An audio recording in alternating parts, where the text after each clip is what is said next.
本是侯府婢女，少爷醉酒后强行拉我开了荤，他是随之位，纠缠了我整整4年，却从不肯给我名分。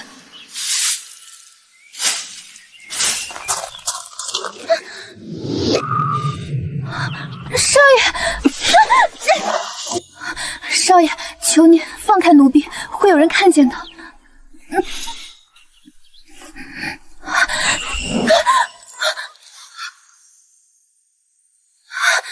我心里清楚，他喜欢的是已有婚约的表小姐崔婵。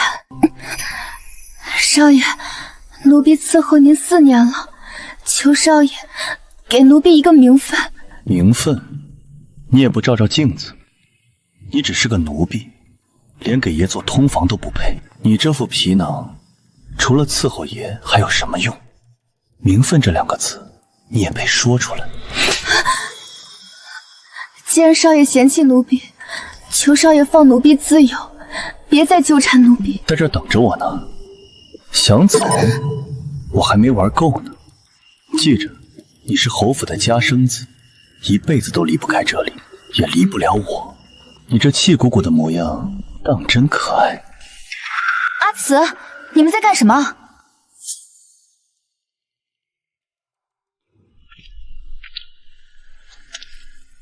阿慈，你们在做什么？这里怎么乱糟糟的？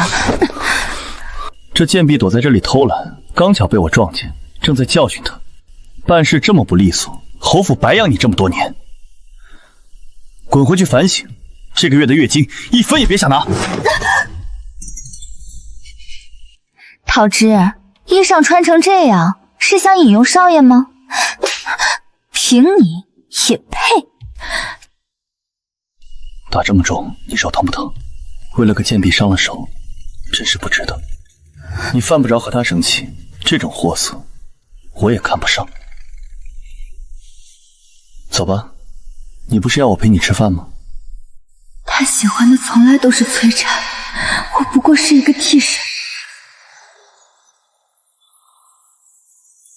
表小姐说了，你品行不端，在这跪满3个时辰，少一刻都不准起来。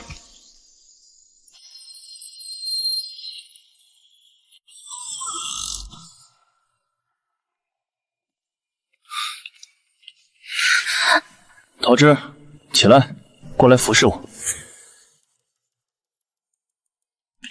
少爷，我身子不舒服，今夜怕是不行了。热乎乎的小桃子。少爷，我会把兵器过给您的，求您出去。闭嘴！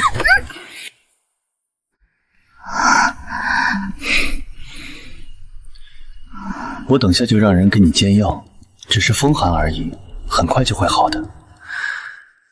好了之后再好好伺候我。顾少爷，不好了，表小姐闹起来了。我不嫁，我死也不嫁。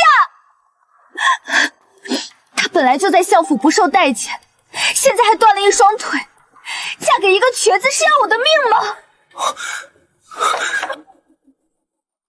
原来是表小姐的未婚夫出事了。那个曾经名动京城的裴将军裴昭，在战场上残了双腿，原本风光无限的姻缘，瞬间成了表小姐避之不及的火坑。可我怎么也没想到，这场闹剧竟然会成为我唯一的生路。桃枝，别睡了，老夫人要见你。祖母，我不嫁，那裴昭现在就是个只能烂在轮椅上的废人，您这是要把我往火坑里推啊！婵儿不哭了，可圣上指婚，裴家刚出事我们就退婚，外面的人会戳侯府脊梁骨的。祖母，既然不能退婚，那就找个人替嫁过去。替嫁？找个和婵儿身形样貌相似的丫鬟，打扮好了送进相府。裴昭现在那个半死不活的样子，谁会去仔细掀盖头？只要进了门木已成舟，相府为了颜面，也只能吞下这口气。倒是个法子。赵嬷嬷，去府里转转，找个身段合适的。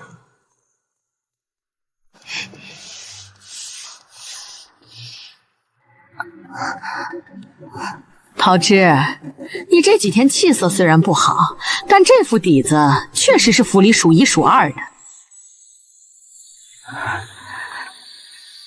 桃枝，侯府养了你20年，如今有件差事需要你尽心，替表小姐出嫁，去将军府做正妻。只要你把这件事办圆满了，你的身契我可以考虑还给你。若是办砸了，不仅是你全家人的活路就全看我的心情了。知道该怎么做吗？裴昭是废人也好，是恶鬼也罢，只要能逃离顾慈安这个疯子，哪怕是地狱我也要去。奴婢知道，奴婢愿为表小姐替嫁。哼！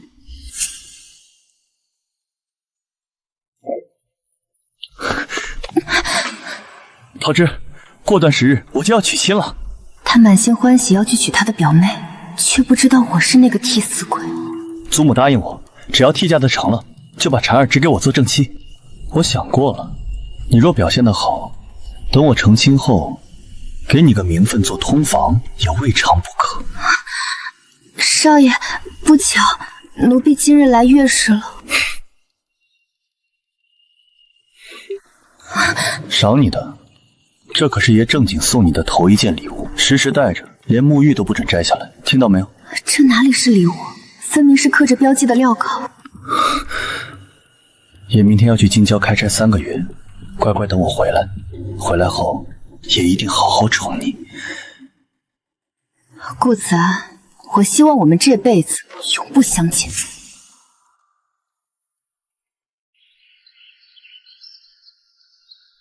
桃枝，去了相府可要管好你的嘴，要是露了馅儿，你可就等着吧。奴婢明白。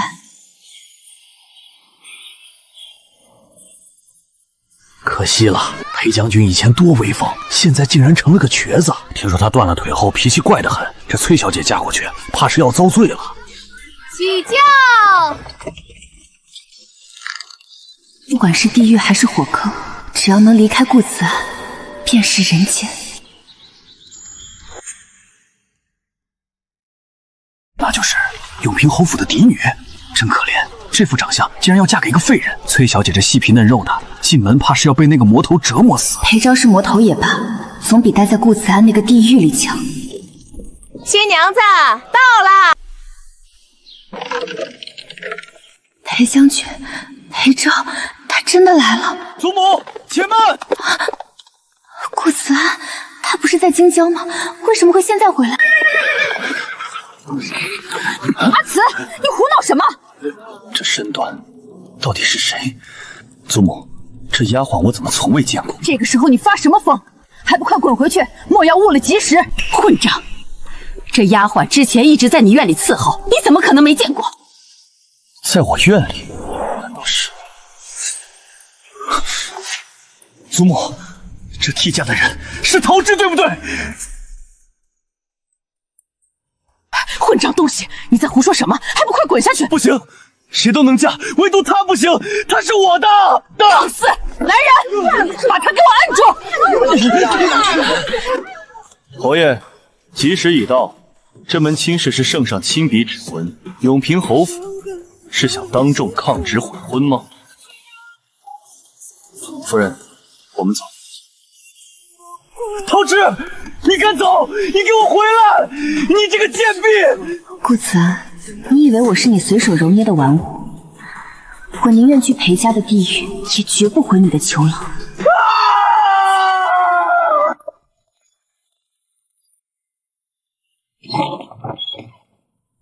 好你个死丫鬟，竟然敢冒充侯府小姐替嫁！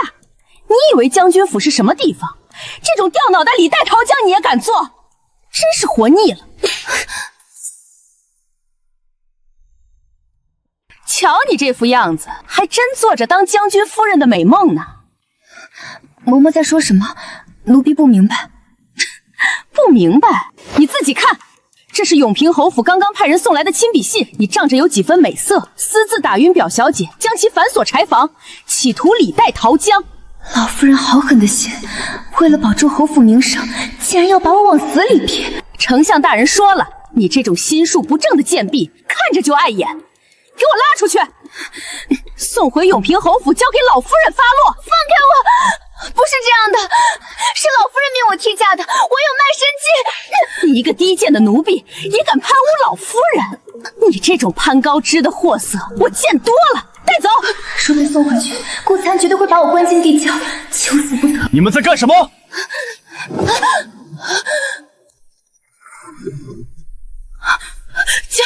将军，这女子是个冒名顶替的丫鬟，侯府来信了，说是她打晕了小姐自作纸张替嫁，相爷发话了，要将其送回去惩治。救救我！还不快滚起来！没听见相爷的命令吗？滚！听到了吗？将军让你赶紧滚回裴府。我说你滚出去！将军饶命！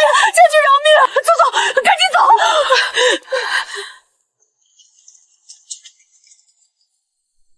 你叫桃枝？将军，替嫁的事全是永平侯府一手策划的，老夫人怕得罪相府，又舍不得让表小姐受苦，才逼着奴婢过来顶替。奴婢知道自己身份卑贱，可奴婢从未想过攀附权贵，奴婢只是想活下去，想离开那个吃人的地狱。求将军开恩，留奴婢一条性命。若现在被送回去，奴婢只有死路一条。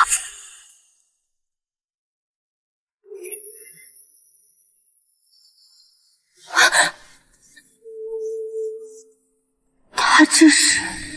地上凉，别跪着，起来吧。将军，您不怪奴婢，奴婢欺瞒了您，奴婢只是个卑贱的下人。你若真有攀龙附凤的心思，又怎么会选我这个连路都走不了的废人？崔小姐嫌弃我是个瘸子，不愿嫁过来，老夫人才想出这个法子。你是想回侯府受死，还是想在我的身边待着？奴婢愿给将军做一辈子的丫鬟，哪怕当牛做马，也绝无二心。都和我行过拜堂的大礼了，还做什么丫鬟？仪式得做全套。夫人，请入座。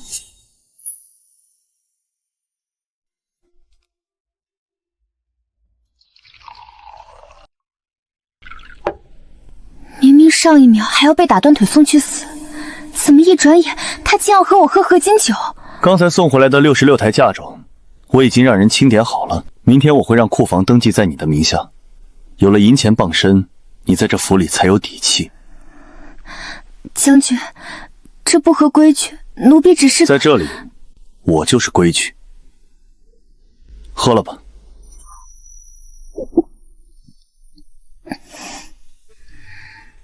他这样对我，大抵是不讨厌我吧？那我日后或许会好过很多。乔姐妹，就是她，一个爬床的丫鬟，打晕了主子替嫁过来的，想疯了，连瘸子都不放过。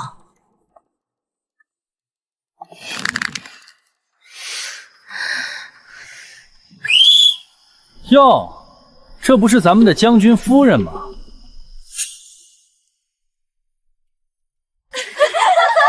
让开！不让又怎样？真把自己当主子了？刚才的话谁说的？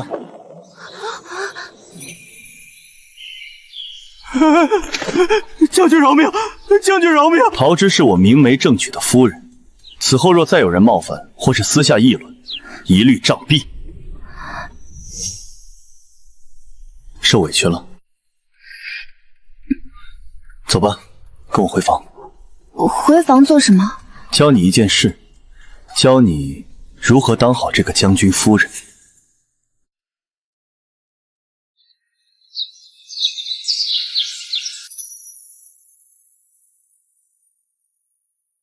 桃枝，过来。江洗、清扫、下跪，这些我做了20年，可这拿笔的姿势我从未见过。桃枝，这是你的名字。我的名字是不是太小家子气了？侯府的人都说这种名字就像路边的杂草，低贱的很。谁说的？一阵小风花杏枣，先到小桃枝。你的名字不是随手摘取的玩物，而是盛大的春天，是万物复苏的信使。桃枝，这是一个极好的名字。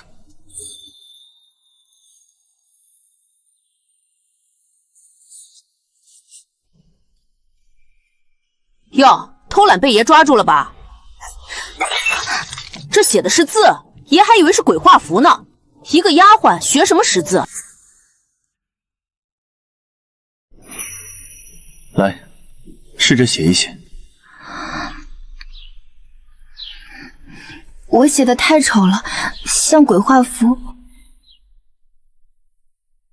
别急，慢慢来，专心学习。之前在侯府，他们从不让丫鬟识文断字。他们担心你们看了书，有了自己的想法，就没那么好摆布了。在我这里，没这样的事。你想学什么，我都教你。第一次觉得自己在这府里像个人一样活着。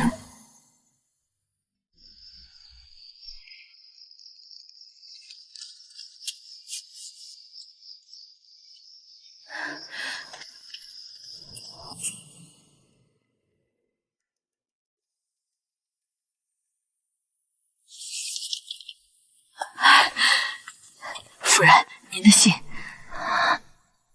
我在京城无亲无故，谁会给我写信？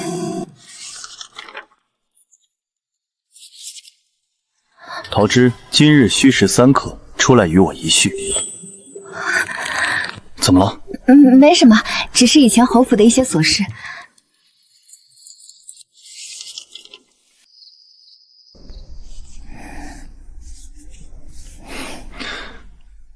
桃枝，不用这么辛苦。将军，我不累，只要能为您做点事，我心里才踏实。我这双腿一点知觉都没有，算是彻底废了。你以后不必为了讨好我而做这些。不是讨好，我是真心想照顾将军，想守在您身边。那今日为何一副心不在焉的模样？刚才在炭盆里烧掉的那封信是谁送来的？原来他一直在关注我。是以前侯府的一个同乡。若有难处，一定要告诉我，在这裴府里，没人能越过我欺负你。我要怎么告诉你？说我被顾慈安玩弄了4年。夫人，又有您的信，还有这个。这样才对吗？这样才听话。夫人，这是今天的。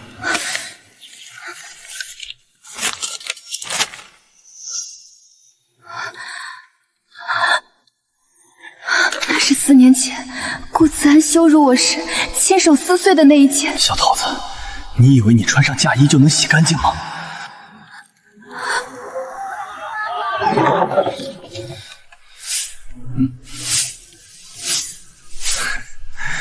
桃枝，过来，也有赏。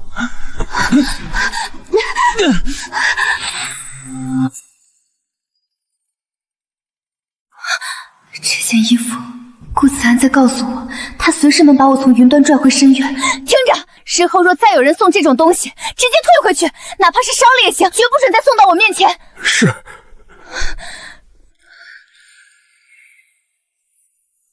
长公主今日在府内举办百花宴，桃枝，陪我一起去吧。将军，奴婢想留在府中。好吧，我陪你去。夫人，太子约我偏殿商议军务，我先去一趟，你在此等候片刻。好。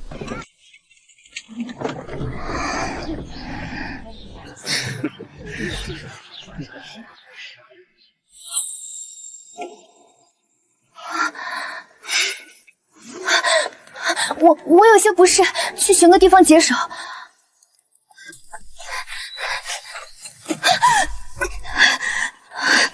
好久不见啊，我的小桃子。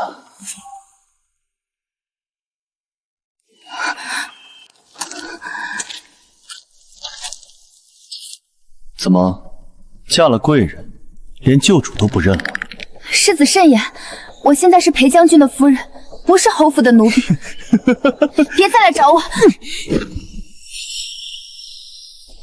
小桃子，还想往哪里跑？看来在裴府过得不错，人也丰满了许多。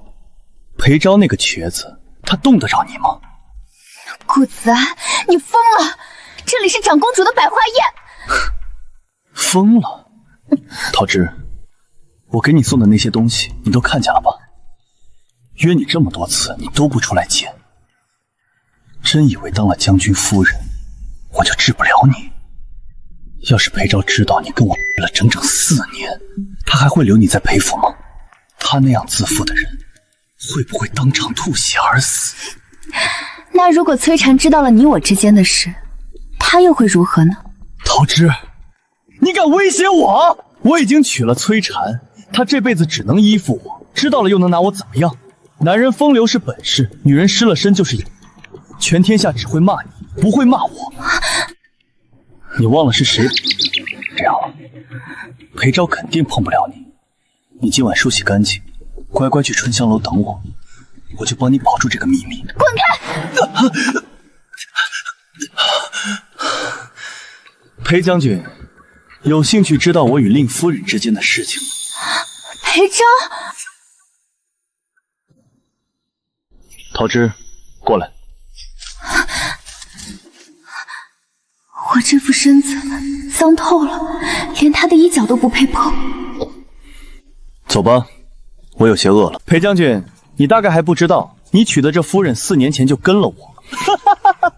那时候她身板还没长开，不像现在这般玲珑有致。她腕上有朱砂，小腹上有颗小痣。每次我动她的时候，那副样……够了，闭嘴！将军急什么？我说的句句属实。她先恬不知耻地引诱我，倒是可惜，你如今双腿残废，美色送到面前，你也玩不了。今天的事情，你要是敢传出去一句，我保证你的下场比现在惨10000倍。裴昭，你这种注定早逝的命，又能活他多久？4年前，我确实被顾慈安要了身子。这4年在侯府，他一直没有放过我。那些脏事，顾慈安没有撒谎。老夫人命我替嫁，我自己也是愿意的，因为我想逃。这是我唯一逃离那个噩梦的机会，是我欺瞒了将军，弄脏了将军府。多谢将军这段日子的照拂，我会即刻离开，不碍将军的眼。桃枝，你真的是欺人太甚！欺人太甚，他果然觉得是我这个贱婢欺瞒了他的清白。桃枝，你会因为我双腿残废而看不起我吗？自然不会。将军10岁从军，擒敌首级，您这双腿是就同袍才废的，是功勋，奴婢怎么会嫌弃？那你为什么觉得我会嫌弃你呢？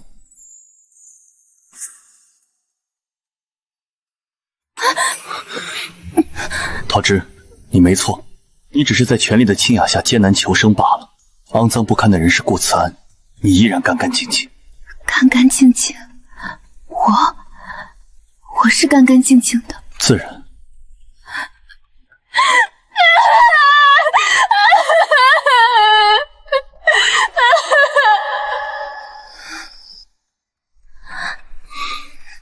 成婚后你一直心神不宁，是因为顾慈安拿那件事威胁你。那些信封里的东西都是他送的。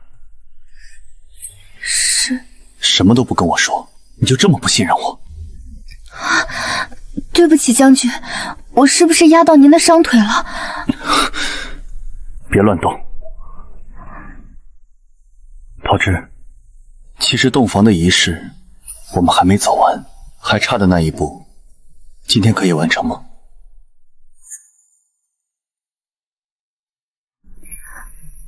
可以，但是您的腿……我会护你一世，顾慈安欠你的都会还回来。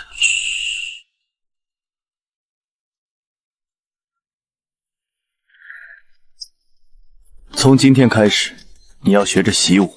女子习武，成何体统？习武不是为了杀人，是为了自保。以后再碰上顾慈安那种人，你要让他近不了你的身，还要能打得他满地找牙。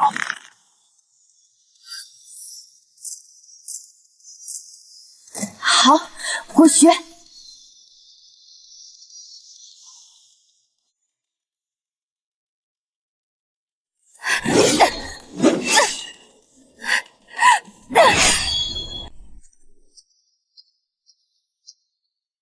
将军，顾慈安那天说您注定早逝，到底是什么意思？胡说八道罢了。战场上杀孽重，总有人咒我遭报应。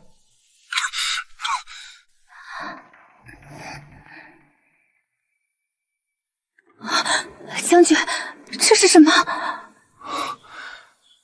陈年旧伤，不碍事。这种斑点不像是旧伤，它越是掩盖，我就越是心惊肉跳。那种不祥的预感，终于在3个月后的一个午后，变成了现实。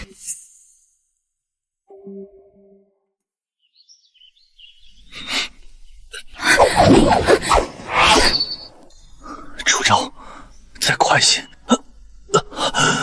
将军，您的脸色很难看，不如今日就练到这儿。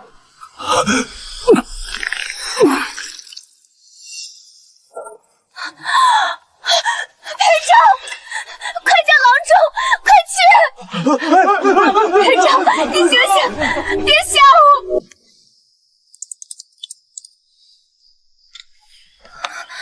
太医，将军到底怎么了？将军当初在秋木玉府那一剑淬了辽国的领香毒，这种毒极其阴损，入骨3分。原本将军以深厚内力压制，但这种毒最忌忧死。如今毒性已蔓延至4肢百骸，长则3年，短则1年。那有没有解药？领香毒无解。无解？桃枝，你的春天还没开始就要凋零了吗？顾慈安在百花宴上言之凿凿，他早就知道裴昭活不久。是永平侯府对不对？顾慈安早就知道你有毒，他们和辽国勾结，要害死你。桃枝，你终究还是猜到了。既然如此，我也没必要瞒你。这毒我早就知道是谁下的。你知道？那你为什么不告发？3年前秋木一战，辽军精准知晓我们的每一个动向，那根本不是巧合，是有人把我们的命明码标价卖给了辽人。出卖军情部署图的人，一个是永平侯，另一个是当朝裴相。可是那是你亲爹啊，他怎么舍得要你的命？他是一个能叛国的人，哪里来的良心？我爹和永平侯都是三皇子一党，三皇子为了登上帝位，暗中勾结辽国，许诺事成后割让燕云16州，而我裴昭是割地计划里最大的绊脚石。我只是个庶子，生母身份微贱，在裴相眼里，我不过是一块可以随时踢开的垫脚石。原来你一直在孤军奋战。桃枝，我原本以为自己会烂在相府里，可是遇见了你，我想再搏一搏。好，我陪你，哪怕前面是刀山火海，我也陪你到底。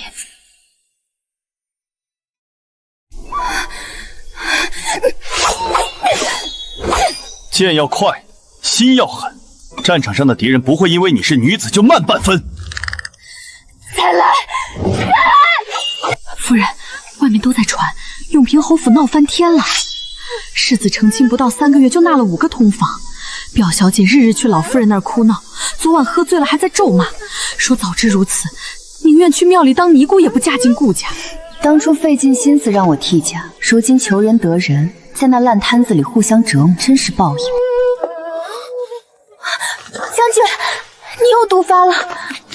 没事，我就是怕疼，反应才大了些，其实没那么疼。骗子，他只是想让我心安。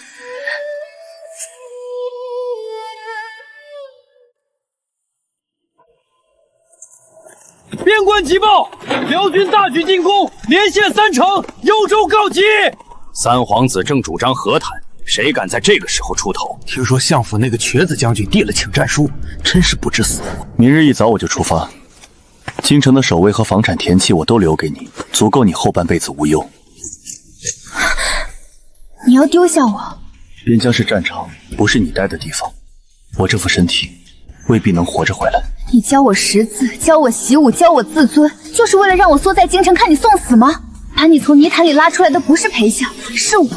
你要去幽州夺回你娘的故乡，我陪你去。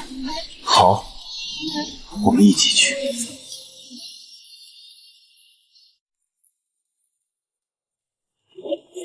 瞧瞧，裴将军这是去打仗还是去郊游？竟然还带个娇滴滴的夫人！大周的江山竟要靠一个瘸子和一个女人来守，真是滑天下之大稽。叫！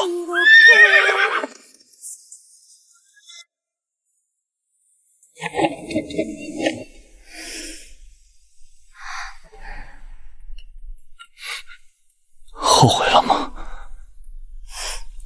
后悔没早点认识你。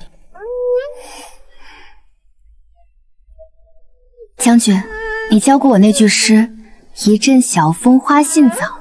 现在虽然是冬天，但只要守住幽州，春天一定会来的。对，春天一定会来的。幽州，我回来了。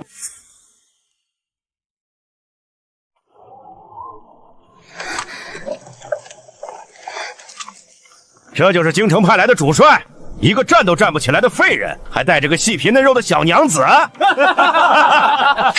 们再说一遍！既然觉得我的命不值钱，那便按军中的规矩来。明日清晨练武场见。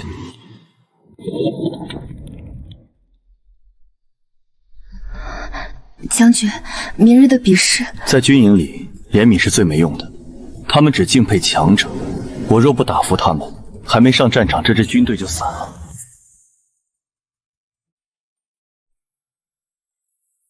将军，咱们比剑术，100步开外，看谁能射中红心。哦，该您了。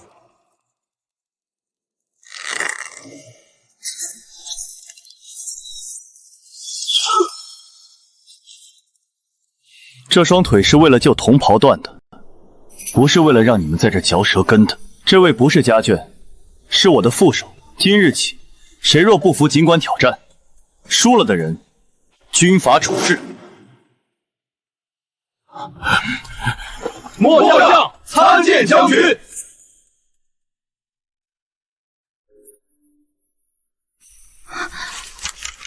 将军，您整日闭门不出，还让赵校尉大肆采买名贵补药，现在军中都在传您命不久矣，这样做真的行吗？哼，行，怎么不行？陶之，你记着，对付毒蛇不能直接踩它的头，得先喂它一块带着钩子的肥肉。把这封密信拿出去，找个机会让那些裴相和三皇子的眼线亲眼瞧个清楚。毒发攻心，2月初8突袭辽营，掩护主力撤退。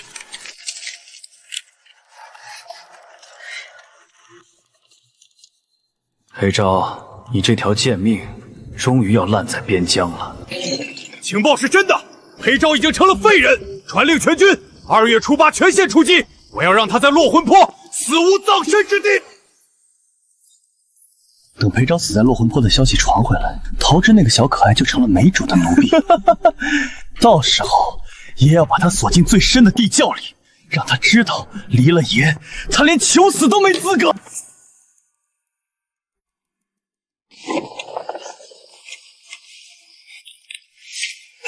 裴昭，将军体内的灵香毒被这透骨的寒气彻底勾出来了，这是最后压制的机会了。救他！不管用什么药，必须救活他！母亲，幽州，别丢下我！我不走，裴昭，我就在这里。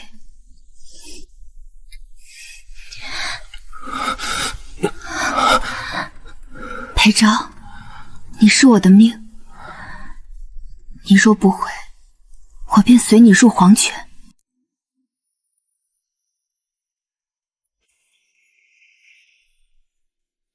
陶之，若这次我撑不过去，你带着令牌走。裴昭，你给我听好了，你教我读书习武，还没看着我亲手杀了顾慈安，还没带我进幽州城，你凭什么叫我走？你若是敢死，我立刻自尽，绝不独活。姑娘。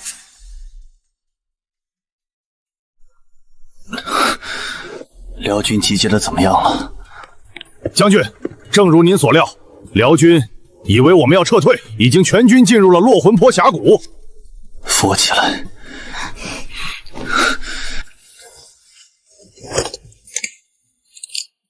这一仗，为了幽州，为了那3000将魂，你一定会赢。不，是我们。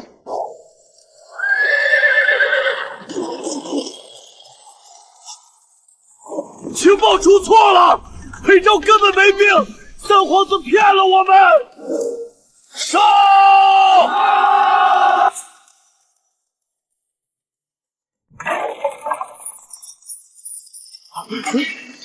裴世忠勾结辽国，出卖军情，谋害皇子，欺君罔上，证据确凿，即刻打入死牢。顾慈安，你除了纳谏还会做什么？裴昭都要立大功了，你就是个废物！你们干什么？我父亲是侯爷。侯爷，你父亲刚才已被摘了顶戴，带走。陶志，一定是那个贱婢，是他对不对？闭嘴！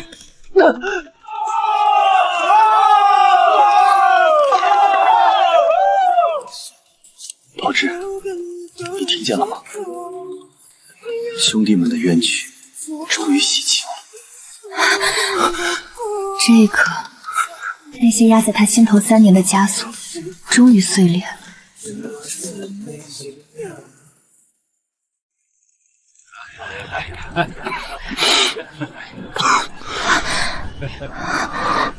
那里就是你母亲的故乡吗？母亲临终前总说，幽州的桃花开得最晚，但也开得最盛。陶志，我想带你去亲眼看看。在相府养病时，趁你睡着，我学着亲手串的。这是粗糙了些，算是一片心意。这串廉价的珠子，比我见过的任何金玉都要重。陶志，若我注定要在今年春天离去，你会怪我吗？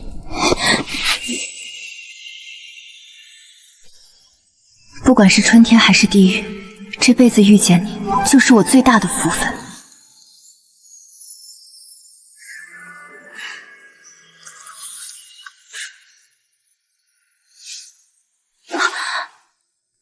原来只是一场梦。太医，真的没有别的法子了吗？将军这是在用命换时间。那领香毒已入骨髓，如今极寒入体，毒性彻底压不住了。我这几针只能保他白天清醒指挥，可到了夜里，那种钻心剜骨的疼，怕是神仙也难救。您教我吧。教什么？教我行针，教我识别那些压制毒性的穴位。将军夜里疼得背着我咬牙，手心都掐出了血。我不能只看着他受罪，我想替他分担。这针术不是一日之功，稍有不慎就会伤了心脉。我不怕，我学。从那天起，我除了每日跟着赵校尉巡视军营，剩下的时间全都在太医的营帐里。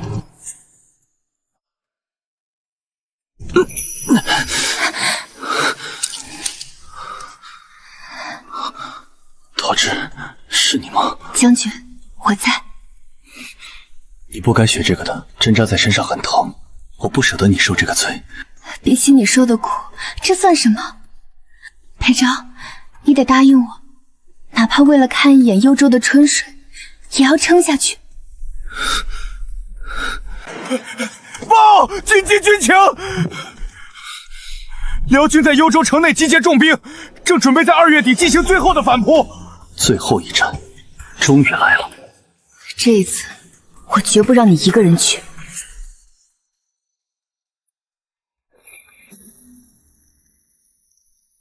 陶志，你是不是觉得我一个堂堂相府嫡子，为何会对幽州这片苦寒之地如此执着？将军自幼习武，保家卫国本就是您的志向。坐到我身边来。其实我娘，她就是幽州人士。京城都传将军生母是身份微贱的婢女，却从未有人提过她的家乡。30年前，幽州被辽国侵占，我娘本是那城里一个读过书的好人家小姐，可城破之后，她成了流民。为了活命，她把自己卖进了相府做丫鬟。她生得好，被我爹瞧中，才怀了我。她的身世竟和我如此相似。我娘在相府活得不好，嫡母刻薄，亲爹冷漠。她总是穿着缝补了很多次的旧衣服。她每天夜里抱着我，讲幽州的云，讲幽州的桃花开起来漫山遍野。她死之前抓着我的手，最后一口气都在喊着要回故乡。可最后，她的尸首被一张草卷走了，随便埋在京郊的乱葬岗。后来我遇见了你，在那破旧的侯府里，看见你像蝼蚁一样挣扎，我就像看见了当年绝望的母亲。所以我那时候就想，哪怕我这辈子注定要死，也要先把你从泥潭里拽出来，也要亲手帮我娘把这幽州夺回来。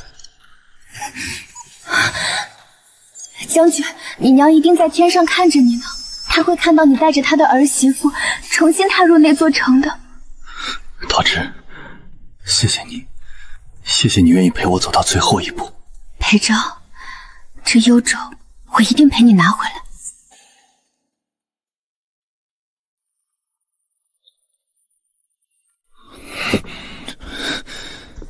将军，您的腿已经这样了，让赵少尉领兵吧。裴昭，不，这一仗必须我亲自去。桃枝，明日决战，你就守在中军大营。若我没能回来，你就带着令牌去京城找皇上，他会保你平安，那是你后半辈子的指望。我不，我练了半年的武，不是为了在后方看你送死。你生，我陪你看幽州花开；你死，我就替你守幽州城墙。你啊，性子倔起来跟我娘一模一样。他在写遗书，他在安排我所有的退路，可他不知道，离了他哪还有什么活路。桃枝，这是我教你的最后一个字，家。有了你，我才有家。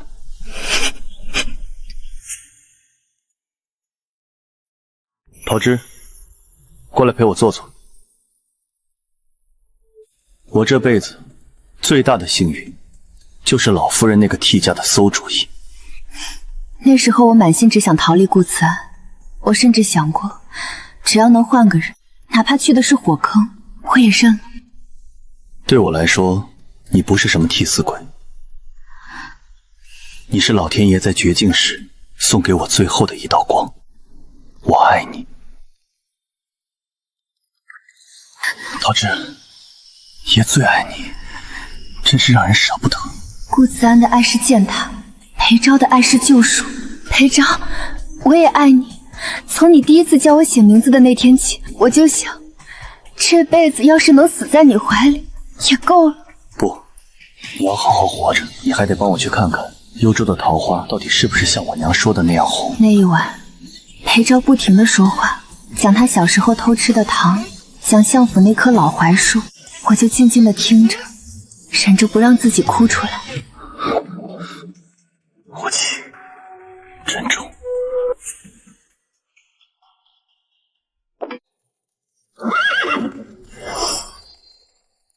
杀！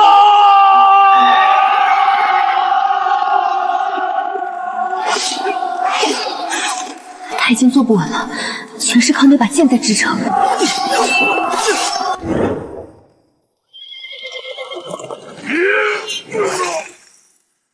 幽州收回来了！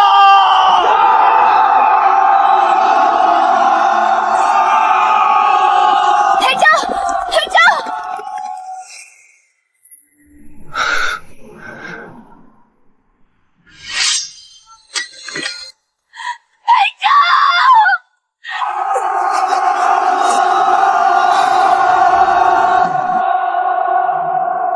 看，桃花。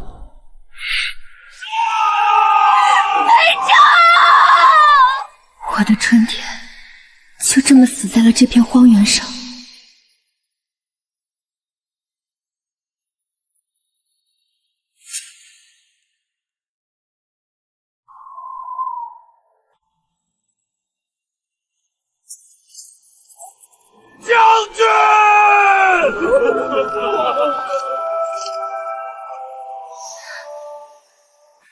昭，你听见了吗？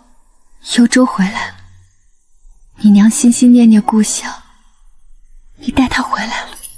她说我的名字是春天的生机，可现在她把春天还给了大地，自己却留在了这残冬里。夫人，先让将军入城休息吧。裴昭这辈子太累了，少时丧母，父不慈，10岁从军，20岁被生父卖给辽人害惨。他这根微弱的火烛，终究是把自己燃尽了。裴将军，裴将军，走，带他回家。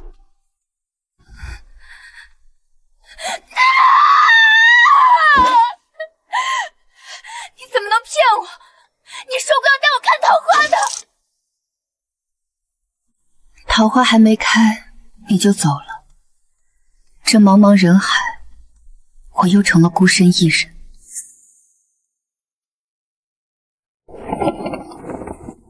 夫人，这是将军出征前交给属下的。他说，若是他没能活着进幽州城，就将此物交给您。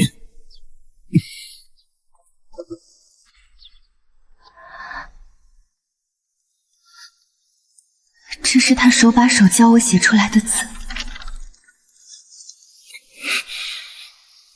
陶之，若注定早逝，那么于将士而言，死在战场是最好的结局。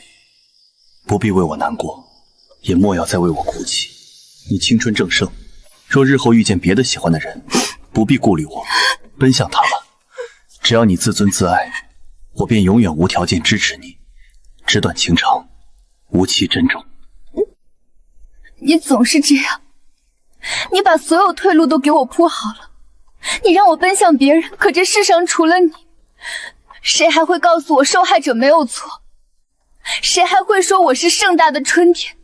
我不怪你，我只怪这苍天太薄，但我不会听你的，我绝不改嫁，也不会去做什么娇滴滴的贵妇。裴昭，我要守着你的幽州，但在这之前，那些毁了你一生的人，我要他们偿还。裴相、三皇子永平侯，还有顾慈安。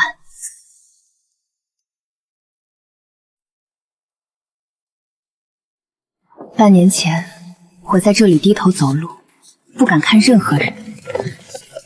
如今，我是他们口中的将军夫人。恭迎裴大将军回京。裴爱卿临终前，曾给朕递了一份密折。将军在折子里说了什么？他说，他这一生从未求过朕什么，唯有一件事，希望朕能成全。他说，你往年在侯府活得并不如意，与顾慈安有旧怨。他说你的仇应该交给你自己来报。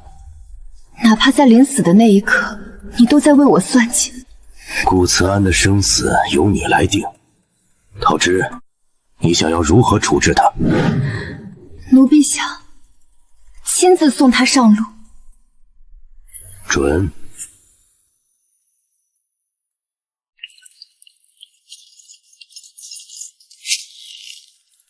别打我！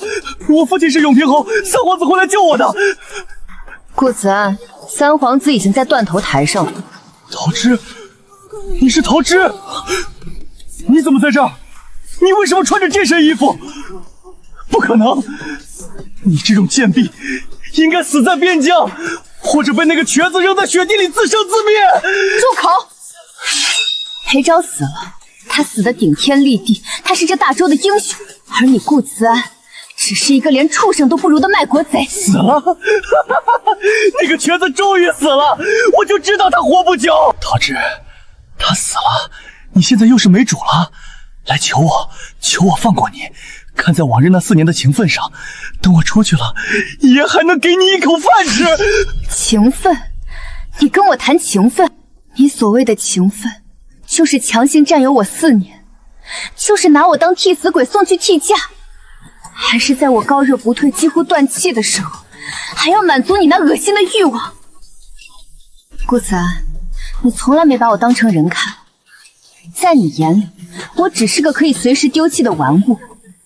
裴昭临终前把裁决权交给了我，顾子安，你要用命来还。桃枝，小桃子，我错了，我那时候是糊涂啊！我是太爱你了，才舍不得放你走。求求你，去跟皇上求情，只要我活下去，我让你当世子夫人。皇上说了，你的命归我。顾子安，你这种人连死在战场上的资格都没有，你这种人就该在这阴沟里腐烂。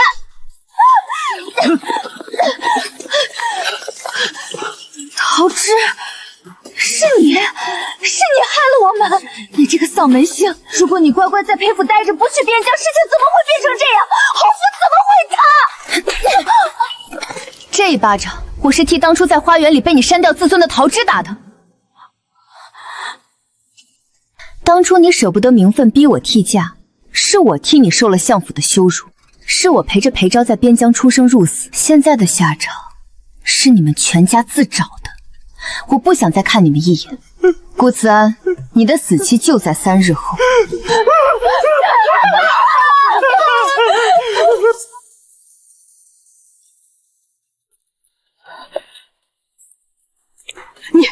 你这贱婢，竟然还敢回来！我回来是来还东西的。你生是侯府的狗，死也是侯府的。从这一刻起，这世上没有奴婢桃枝，只有裴昭的妻。你疯了！顾家待你不薄，你竟敢落井下石！待我不薄？顾慈安强占我4年就待我不薄，还是您派人锁了柴房要把我困死其中就待我不薄？3日后，顾慈安会在菜市口行刑，我亲自监斩。我会帮您看着顾家最后的希望是怎么身首异处的。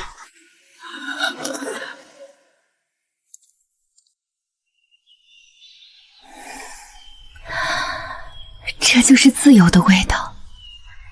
还没完，最深的恨得在刑台上亲手终结。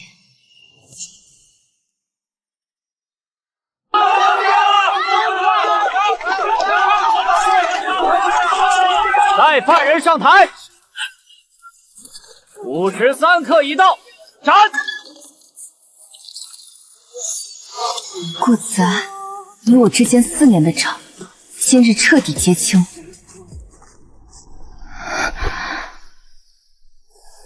裴昭，你看，坏人都死绝了，侯府塌了，顾子安也没了。裴夫人，将军生前在幽州为您准备了一处院子，将军交代过，若您在京城待累了，就去幽州看看桃花。你连我的退路都算好了，唯独不算你自己的。陈伯，我们回幽州。裴昭，我去守着你的幽州，守着咱们的家。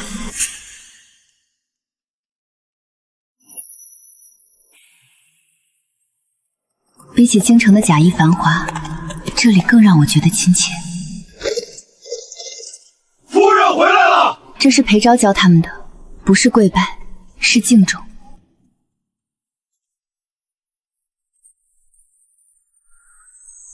一阵小风花杏枣，先到小桃枝。识字是为了明理。之前有人说丫鬟不用读书，只要听话，但我告诉你们，读了书，你们才会有自己的风骨，才不会任人摆布。